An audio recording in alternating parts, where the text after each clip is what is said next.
High, how are you? কী খবর সবার? আমি এসেছিলাম ছাদে। আমি ভাবিনি ছাদের কোনো ভিডিও তোমাদের সাথে আজকে শেয়ার করব, কিন্তু এইটা দেখে আমি আর থাকতে পারলাম না। আমার মনে হলো এটা তোমাদের সাথে শেয়ার করতেই হবে। প্রজাপতিটাকে দেখো, গাছের ওপরে কি সুন্দর আরাম করে বসে আছে। আবার আমি ক্যামেরা নিয়ে গেলাম, তখন পোজ দিচ্ছে আবার এরকমভাবে পাখনা মেলে। একদমই ভয় পাইনি, এতই সুন্দর। তাই ভাবলাম তোমাদের সাথে তো এটা শেয়ার করতেই হবে। আর এই যে কেন আমি রেডি হচ্ছি, কারণ আমাদের আছে আর একটা ইনভিটেশন, আমার পিসির মেয়ের গৃহপ্রবেশ, পিস্তত দিদি। তো তাই ভাবলাম চটপট রেডি যখন হচ্ছে তোমাদের সাথে একটু শেয়ার করি। আমি পরেছি রেড কুর্তিটা, আর এটা একটা ডেনিম দিয়ে পেয়ার করেছিলাম। আর এই ফিঙ্গার রিংটা পরেছি, ইয়াররিং পরেছি, আর লিপস্টিক, কাজলেই, আর কিছু না। কারণ একদম বাড়ির পাশে, আর বাড়িতে এসেও অনেক কাজ ছিল, তাই আর বেশি সাজগোজ করিনি, করলে আবার বাড়ি এসে মেকআপ তুলতে হবে। এই যে দেখো আমরা বেরিয়ে পড়েছি। এটা হচ্ছে সেই সময়কারই ইনভিটেশন, যখন সেই তোমাদের সাথে ভিডিও শেয়ার করেছিলাম না, বিয়েবাড়ি ছিল, সেই বিয়েবাড়িটা যেটা পুরো সাজানো হয়েছিল আমাদের পাড়াটা, সেই সময়, ওই জন্য এরকম আলোগুলো আছে। এই দেখো দিদির বাড়ি চলেও এসেছি। বারান্দা থেকে এই যে বিয়েবাড়িটা দেখছো না, এটা হচ্ছে দিদির বাড়ির বারান্দা থেকে বিয়েবাড়ি। সেই আগের দিন যে বিয়েবাড়ির ভিডিওটা শেয়ার করলাম, এটা হচ্ছে সেই বিয়েবাড়ি, ওপর থেকে এরকম দেখতে লাগছে। সেই দিনকেও এভাবেই ডেকোরেট করা ছিল, তোমাদেরকে আমি যতটা পেরেছি ওইভাবে দেখিয়েছি।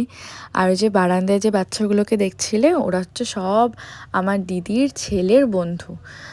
কচি কাচাগুলোর সাথে গল্প করছিলাম, খেলছিলাম, ঘরের ভেতরে প্রেয়ার হচ্ছিল, তো তাই আর অত ভিডিও নিইনি। আর অনেক স্ন্যাক্স ছিল, আমরা আর খাইনি, আমাদের আর ইচ্ছে করছিল না, তাই আমরা একদম চলে এসেছি খাওয়ার এখানে। আর আমরা একদম ফার্স্ট ব্যাচে বসে পড়েছিলাম, তাই জন্য তখনও অবধি খাওয়ার রেডি হয়নি। মানে আমরা বসে বসে ওয়েট করছি কতক্ষণে আসবার। দেখো চারিদিকে কেউ একজনও বসেনি। আর এই যে কাকুটাকে দেখতে পেলে, ইনি হচ্ছে আমাদের পাড়ারই একজন কাকু, উনিও আমাদের সাথে বসে পড়েছিলেন, ওনারও বাড়ি যাওয়ার তাড়া ছিল বলে। তা এই আমি সবার সাথে গল্পও করছিলাম, তাই ভাবলাম যে এখনও যখন খাবার আসেনি, একটুখানি নিজের ভিডিওই করি, আর দাদাকেও একটু নিই। দাদা তো আমার থেকে বেশি ওয়েট করছে, মুখ দেখে মনে হচ্ছে, তাই না?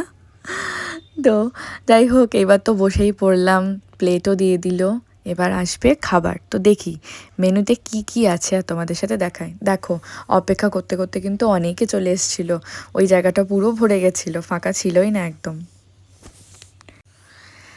প্রথমেই পড়ে গেছে হচ্ছে fried rice, Bengali style fried rice, আর এত ভালো খেতে হয়েছিল, মানে কি বলবো। এটা হচ্ছে কাশ্মীরি আলুর দম আর ফ্রাইড রাইসটা এত ভালো খেতে হয়েছিল, মনে হচ্ছিল না যে এটার সাথে আর কিছু দরকার। আর এই দিদির বাড়িতে মানে যখনই অনুষ্ঠান হয় তখনই সব খাবার দাবার ভীষণ টেস্টি হয়। আর এটা ছিল চিকেন কষা, এটাও মারাত্মক টেস্টি হয়েছিল। আর এটা সেটা কিছু না খেয়ে হজমোলা নিয়ে এবার বাড়ির দিকে চলে আসলাম, কারণ সেদিনকে খুব তাড়া ছিল বাড়ি আসার, বাড়িতে বাবা মাও ছিল না, তো সেই জন্য এই যে আমি হাঁটছি এবার বাড়ির দিকে যাব। Bye bye.